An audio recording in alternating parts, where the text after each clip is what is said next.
এই দুশ্চিন্তা, পেরেশানি, মারাত্মক পেরেশানি থেকে মুক্তি পাওয়ার জন্য বিষ্ণু ইসলাম দুটো দোয়া পড়তেন। কয়টা?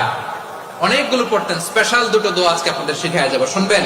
বিষ্ণু ইসলাম যখন খুব বিপদে পড়তেন, দুশ্চিন্তা ওনাকে ঘিরে ধরতো, উনি পড়তেন ইয়া হাইয়ু ইয়া কাইয়ুম বিরহমাতিকা আস্তাগীথ, ইয়া হাইয়ু ইয়া কাইয়ুম বিরহমাতিকা আস্তাগীথ, ইয়া হাইয়ু ইয়া কাইয়ুম, হে শাশ্বত অবিনশ্বর, হে চিরঞ্জীব, বিরহমাতিকা আস্তাগীথ, তোমার রহমতের উসিলায় তোমার কাছে ফরিয়াদ করি। এটা পড়তেন।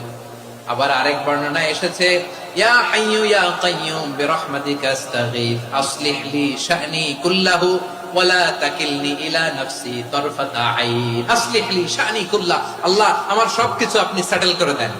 আমাদের সব ঝামেলা সেটেল করে দিতে পারে কে?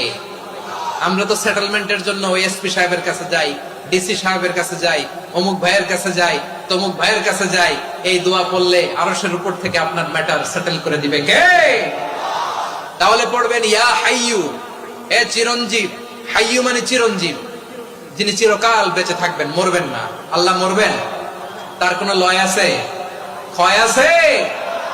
সূরা রহমানে আল্লাহ বললেন কুল্লু মান আলাইহা ফানি ওয়া ইয়াবকা ওয়াজহু রাব্বিকা যুল জালালি ওয়াল ইকরাম ফাবিআইয়ি আলাই রাব্বিকুমা তুকাযযিবান। জমিনে যা আছে সব ফান, ভ্যানিশ হয়ে যাবে, নিশ্চিহ্ন হয়ে যাবে, শেষ হয়ে যাবে, সব বিলুপ্ত হয়ে যাবে, একজন ছাড়া। জোরে বলেন তিনি কে?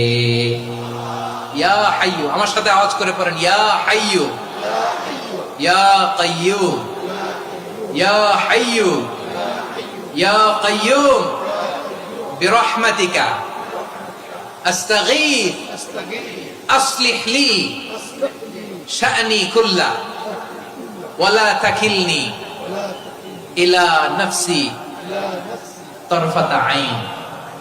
এভাবে দোয়া করলে আপনাকে বিপদ মুক্ত করবে কে? এই দোয়াটা কেন পছন্দ আল্লাহর কাছে?